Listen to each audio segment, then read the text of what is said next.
Audu billahi minash shaitanir rajim. Bismillahir rahmanir rahim. Assalamu alaikum. My name is Ishan, and today we are doing TEDx Maya on the topic of etymology of gratitude. So let's start. Hello, Sarah Baji. Hello, it's nice to meet you. How are you today? Hello, Sarah Baji. Hi, I'm doing well, thanks. How about you? Sarah Baji, my first question is when we casually say thank you in everyday conversation, we rarely stop to think about where these words came from. So, how did this phrase originate linguistically? What did it originally meant in ancient languages, and how has its meaning slowly evolved into the polite and emotional expression we use today? That's a great question. The phrase thank you has roots in older Germanic languages and originally meant something like I owe you something. Over time, it evolved into a general phrase for expressing gratitude, losing its literal I owe you meaning.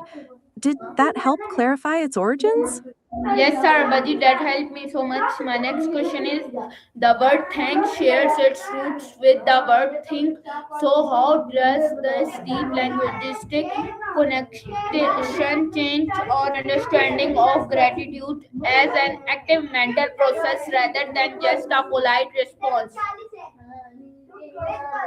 That's a really interesting connection.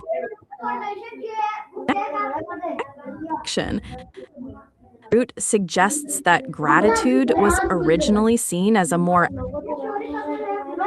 not just a simple polite response. It highlights the thoughtfulness that underlies gratitude. Does that resonate with you? Yes, absolutely. My next question is in early societies, gratitude was often tied to obligation and social duty. So, how did the expression of thanks shift over time from a sense of As societies became indebtedness more complex, the expression of and thanks evolved. emotional While an involvement of element kindness? of obligation sometimes existed in the past, thank you has generally become a more personal and genuine expression of feeling, rather than strictly a social obligation. Would you like to know more about this shift? Yes, Sarah, but yeah, I'd like to know more about this. Yes, Sarah, but you tell me more about this.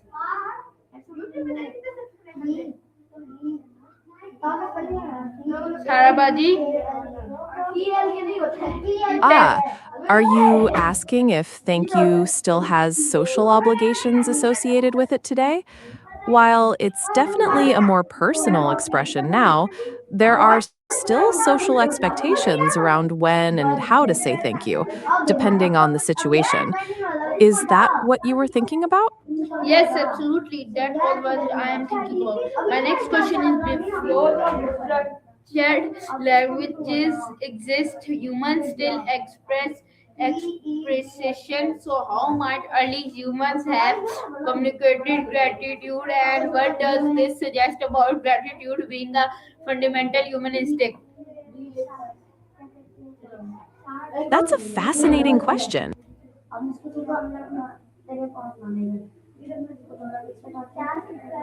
While we can't know for sure, early humans likely communicated gratitude through gestures, actions like offering gifts or sharing food, and possibly nonverbal expressions.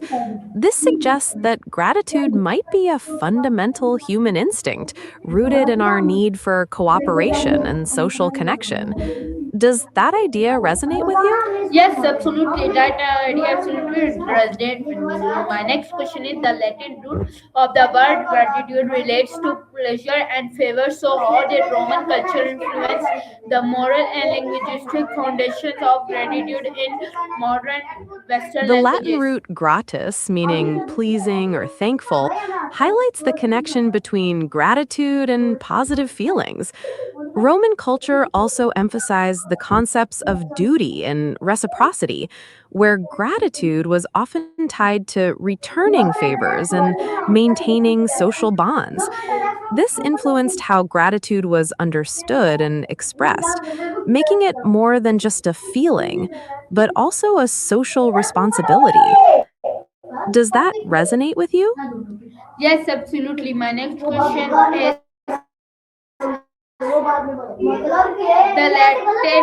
my next question is across history, societies have created specific words and Across rituals for expressing thanks. So, why do you think gratitude becomes so important that it needed to be formally embedded into a language?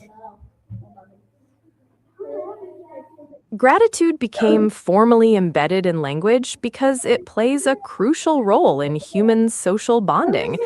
Having specific words and rituals for expressing thanks helps solidify relationships, reinforces social norms of reciprocity, and encourages the continuation of positive interactions within communities. Did that help clarify the importance of gratitude in social structures?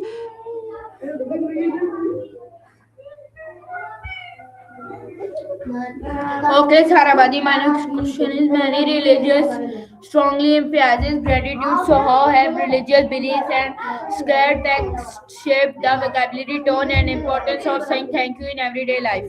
Religious beliefs have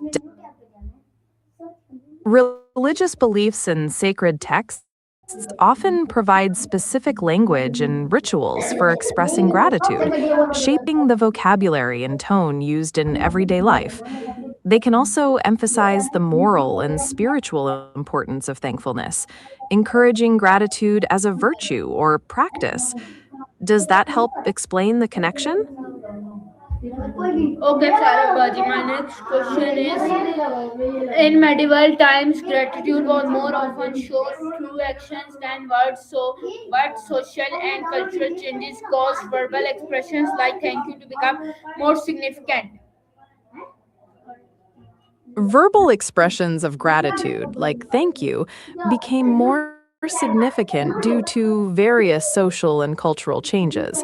These included the rise of more complex societies where direct actions weren't always possible, and the growing importance of verbal communication for expressing emotions and maintaining social bonds. Did that help clarify the shift? Yes, Sarabadi. My next question is different cultures use different phrases and Of course. gestures to express thanks. So, how do these differences reflect each culture's values, hierarchy, and understanding of human relationships? Differences in cultural expressions of thanks.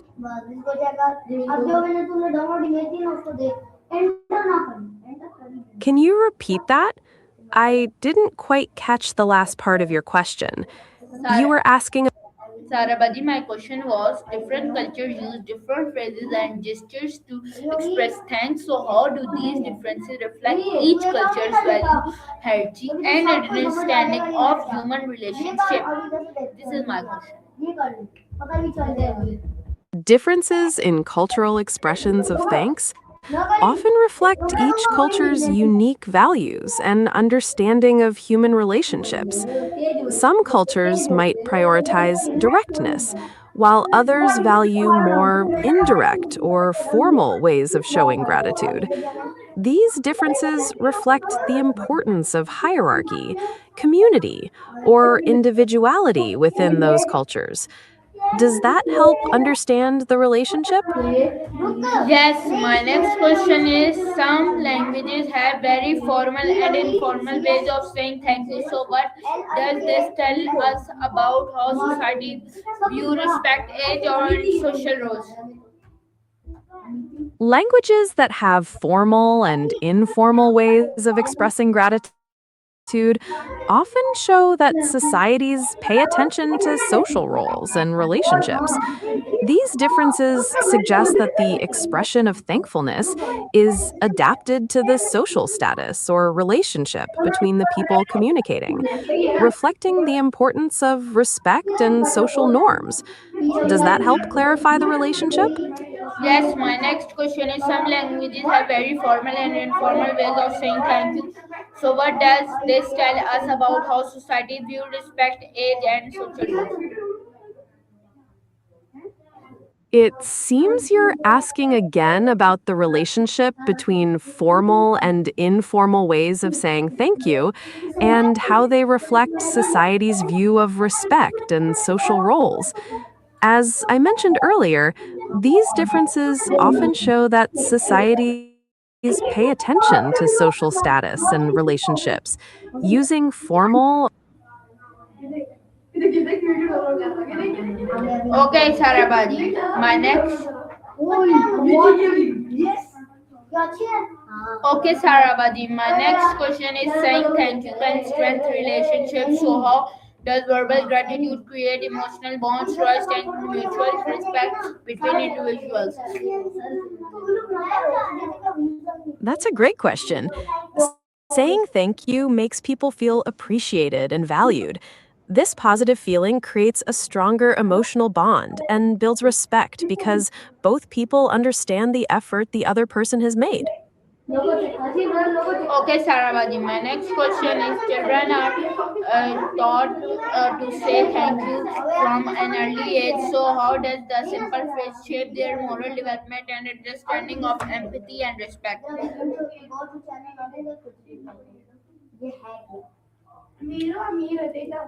Saravaji, are you listening me? Sarabadi, my next question is children are taught to say thank you from an early age. So, how does the simple phrase shape their moral development and understanding of empathy of respect? It teaches children to recognize and appreciate the kindness of others. This practice helps them develop empathy as they understand that other people put effort into things. It also encourages respectful behavior. Okay, ChatGPT. You So, seem to be discussing.